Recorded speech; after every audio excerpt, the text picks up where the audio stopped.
നേർവീഥി നേർവീഥി നേർവീഥി. Evangelist Kunjumon Thottappally ഇപ്പോൾ ദൈവവചനം പങ്കുവയ്ക്കുന്നു. ശ്രദ്ധിച്ചാലും.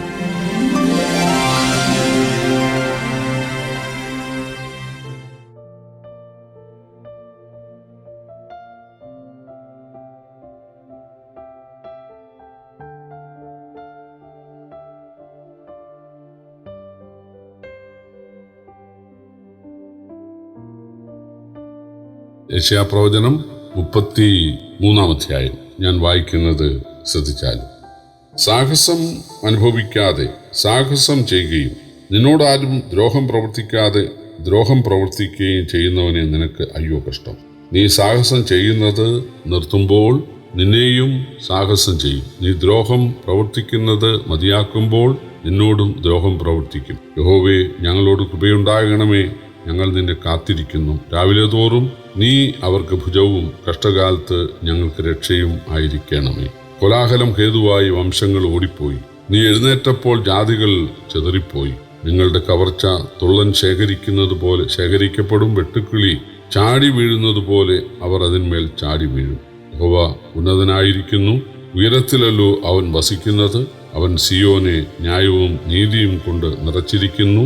നിന്റെ കാലത്ത് സ്ഥിരതയും രക്ഷാസമൃദ്ധിയും ജ്ഞാനവും പരിജ്ഞാനവും ഉണ്ടാകും.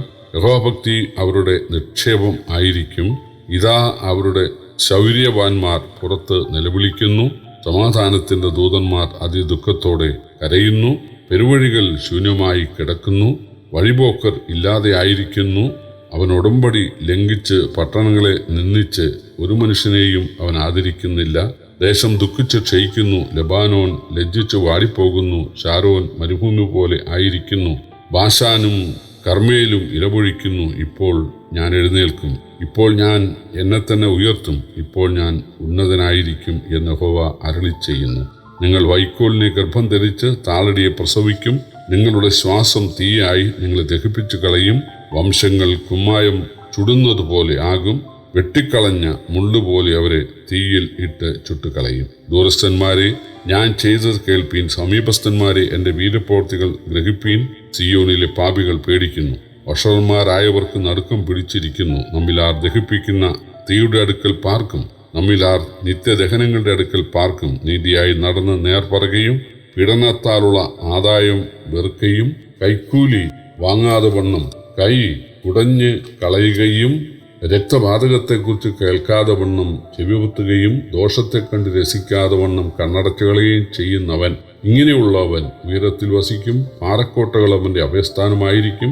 അവൻ്റെ അപ്പം അവന് കിട്ടും, അവൻ്റെ വെള്ളം മുട്ടിപ്പോകുകയുമില്ല. നിന്റെ കണ്ണ് രാജാവിനെ അവൻ്റെ സൗന്ദര്യത്തോടെ ദർശിക്കും. വിശാലമായൊരു ദേശം കാണും. പണം എണ്ണുന്നവൻ എവിടെ? തൂക്കി നോക്കുന്നവൻ എവിടെ? ഗോപുരങ്ങളെ എണ്ണുന്നവൻ എവിടെ? എന്നിങ്ങനെ നിന്റെ ഹൃദയം ഭീതിയെക്കുറിച്ച് ധ്യാനിക്കും. നീ തിരിച്ചറിയാത്ത പ്രയാസമുള്ള വാക്കും നിനക്ക് ഗ്രഹിച്ചുകൂടാത്ത അന്യഭാഷയുമുള്ള ഉഗ്രജാതിയെ നീ കാണുകയില്ല. നമ്മുടെ ഉത്സവങ്ങളുടെ നഗരമായ സിയോനെ നോക്കുക. നിന്റെ കണ്ണ് യെരൂശലേമിനെ സ്വൈര്യ നിവാസമായും ഒരിക്കലും നീങ്ങിപ്പോകാത്തതും കുറ്റി ഒരു നാളും ഇളകിപ്പോകാത്തതും കയറൊന്നും പൊട്ടിപ്പോകാത്തതുമായ കൂടാരമായും കാണും. അവിടെ മഹിമയുള്ളവനായ യഹോവ നമുക്ക് നീതിയുള്ള വീതിയുള്ള നദികൾക്കും തോടുകൾക്കും പകരമായിരിക്കും. തണ്ടുവച്ച പടക് അതിൽ നടക്കയില്ല. പ്രതാപമുള്ള കപ്പൽ അതിൽ കൂടെ കടന്നു പോകുകയുമില്ല. യഹോവ നമ്മുടെ ന്യായാധിപൻ, യഹോവ നമ്മുടെ ന്യായദാതാവ്, യഹോവ നമ്മുടെ രാജാവ്. അവൻ നമ്മെ രക്ഷിക്കും. നിന്റെ കയറ് അഴിഞ്ഞ് കിടക്കുന്നു, അതിനാൽ പാമരത്തെ ചുവട്ടിൽ ഉറപ്പിച്ചുകൂടാ, പായ നിവർത്തിക്കൂടാ.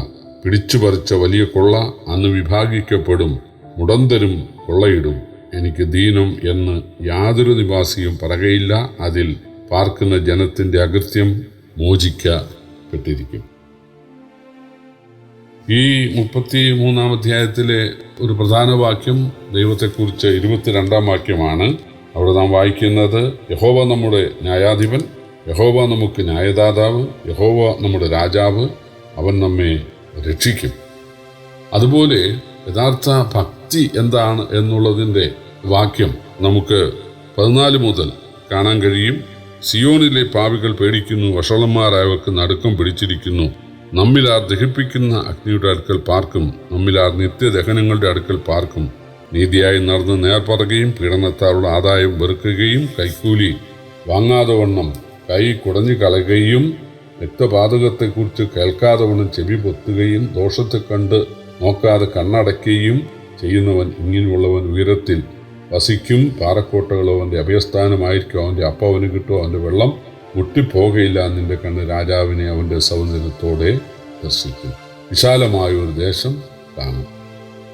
ഇവിടെ അതായത് കർത്താവിനെ രക്ഷകനായി സ്വീകരിച്ച് രക്ഷിക്കപ്പെട്ട ആളുകൾ തങ്ങളുടെ അവയവങ്ങളെ എങ്ങനെ സൂക്ഷിക്കണമെന്ന് പറയുകയാണ്.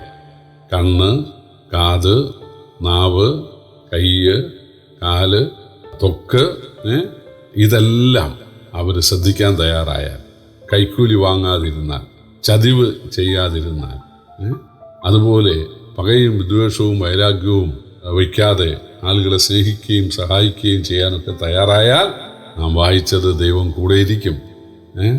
ദൈവം തത്സമയത്ത് അവരെ സഹായിക്കും. അവരുടെ അപ്പം മുടങ്ങിപ്പോകുകയില്ല, അവരുടെ വെള്ളം അവർക്ക് കിട്ടും. പാറക്കോട്ടകൾ അവരുടെ അഭയസ്ഥാനമായിരിക്കും എന്നാണ്. പ്രിയപ്പെട്ടവരെ, നമ്മുടെ ദൈവം ദഹിപ്പിക്കുന്ന അഗ്നിയാണ്. പാപിക്ക് അടുക്കാൻ സാധിക്കുകയില്ല.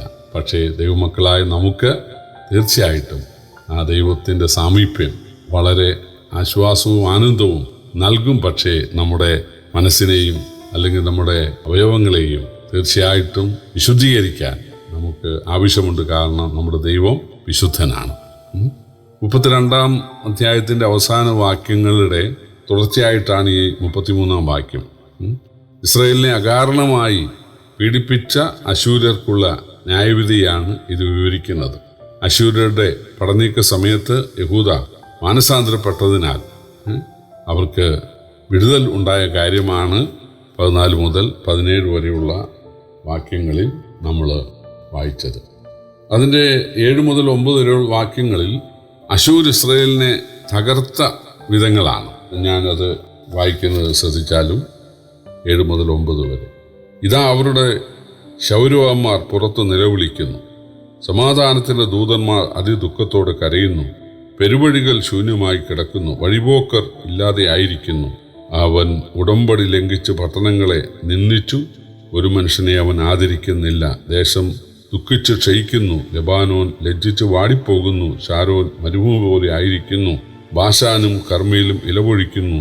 ഇപ്പോൾ ഞാൻ എഴുന്നേൽക്കും, ഇപ്പോൾ ഞാൻ എന്നെ തന്നെ ഓർത്തും, ഞാൻ ഉന്നതനായിരിക്കുമെന്ന് യഹോവ അരുളിച്ചെയ്യുന്നു. അപ്പോൾ അശൂര് വന്നിട്ട് ഇസ്രായേലിനെ തകർത്ത് തരിപ്പണമാക്കാൻ ഇടയായി. പക്ഷേ അവർ ഇസ്രായേൽ നിലവിളിക്കാൻ തയ്യാറായതിനാൽ ദൈവത്തിന് അവരോട് മനസ്സലിവ് തോന്നുകയും അവർക്ക് നഷ്ടപ്പെട്ടത് മടക്കി കൊടുക്കുക മാത്രമല്ല വലിയ മാന്യതയും വലിയ അഭിവൃദ്ധിയും അവർക്ക് നൽകുകയും ചെയ്തു. പ്രിയപ്പെട്ടവരെ, ദൈവമക്കളായ നമ്മുടെ ജീവിതത്തിലും അതായത് ക്രിസ്തുയേശുവിൽ ഭക്തിയോടെ ജീവിക്കുന്നവർക്കൊക്കെ ഉപദ്രവം ഉണ്ടാകുമെന്നാണ്. ഇവിടെ യേശുവിനെ രക്ഷകനായി സ്വീകരിച്ചിരിക്കുന്ന ആളുകൾക്ക് ഇവിടെയല്ല പ്രതിഫലം, ഇവിടെ അല്ല സുഖവാസം. നമുക്ക് ആത്മീകമായ സ്വസ്ഥതയുണ്ട് എന്നുള്ളത് ശരിയാണ്, സമാധാനമുണ്ട് എന്നുള്ളത് ശരിയാണ്. എന്നാൽ ഇവിടെ രോഗമുണ്ടായിരിക്കും, സാമ്പത്തിക ഞെരുക്കമുണ്ടായിരിക്കും, ബന്ധുക്കളുടെയും മിത്രങ്ങളുടെയും അയൽക്കാരുടെയും ഒക്കെ ഭാഗത്തു നിന്നുള്ള ഉപദ്രവങ്ങൾ ഉണ്ടാകും, നീതി നിഷേധങ്ങൾ നമുക്കിവിടെ ഉണ്ടാകും. ഇത് ദൈവരാജ്യമല്ലല്ലോ. തീർച്ചയായിട്ടും ലോകം അവർക്ക് ഭക്തന്മാർക്ക് യോഗ്യമായിരുന്നില്ല. നമുക്കും അങ്ങനെ തന്നെയാണ്. ചുരുക്കം സ്ഥലങ്ങളിൽ വലിയ പ്രശ്നങ്ങളില്ലായിരിക്കാം, പക്ഷേ ലോകത്തിൻ്റെ ഭൂരിപക്ഷം സ്ഥലങ്ങളിലും ദൈവമക്കൾക്ക് ഉപദ്രവങ്ങളാണ് ഉള്ളത്.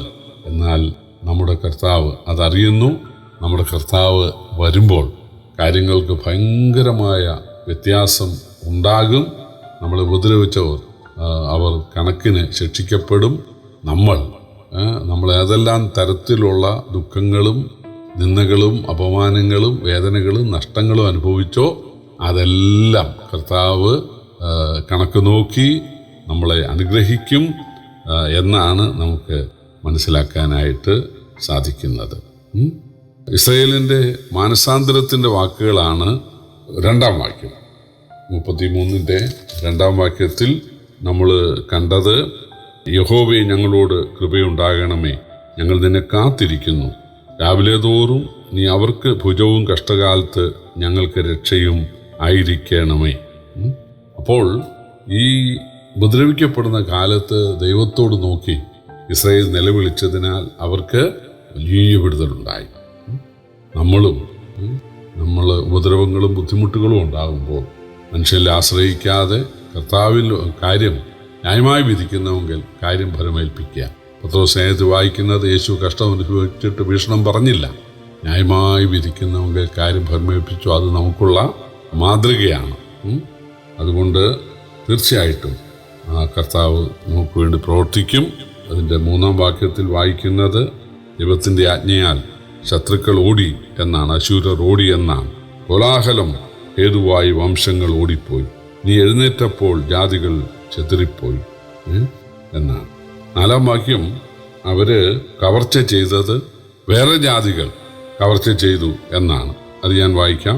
നിങ്ങളുടെ കവർച്ച തുള്ളം ശേഖരിക്കുന്നത് പോലെ ശേഖരിക്കപ്പെടും, വെട്ടുക്കിളി ചാടി വീഴുന്നത് പോലെ അവർ അതിന്മേൽ ചാടി വീഴും. അത് സംഭവിച്ചു. അശൂര്യര് ഇസ്രായേലിനെ കവർച്ച ചെയ്ത് കൊണ്ടുപോയി. പക്ഷേ അവരെ ബാബേൽ കവർച്ച ചെയ്യുവാൻ ഇടയായിത്തീർന്നു. പ്രിയപ്പെട്ടവരെ, കർത്താവിനെ കൈക്കൊണ്ട നമുക്കും ഉപദ്രവങ്ങളും കഷ്ടങ്ങളുമൊക്കെയാണ് ഈ ലോകത്തിൽ ഉള്ളത്. നമ്മുടെ പ്രതിഫലം ഇവിടെയല്ല, സ്വർഗത്തിലാണ്. എന്നാൽ കർത്താവിൻ്റെ വീണ്ടും വരവെങ്കിൽ പീഡ അനുഭവിക്കുന്ന നമുക്ക് അനുഗ്രഹവും പീഡിപ്പിക്കപ്പെടുന്നവർക്ക് വലിയ ശിക്ഷയും ഉണ്ടാകും എന്നാണ് തിരുവെഴുത്ത് പറയുന്നത്. അതുകൊണ്ട് നമ്മുടെ ജീവിതത്തിലെ കുറവുകളെ കണ്ട് ഉണർന്ന് അനുദപിച്ച് നിലവിളിച്ച് വിശുദ്ധനായ കർത്താവിനോട് കൂടുതൽ അടുക്കുവാൻ ദൈവം നമ്മെ ഇതിനാൽ സഹായിക്കട്ടെ. കർത്താവിൻ്റെ വലിയ നാമം ഇന്നും എന്നേക്കും വാഴ്ത്തപ്പെടുമാറാകട്ടെ.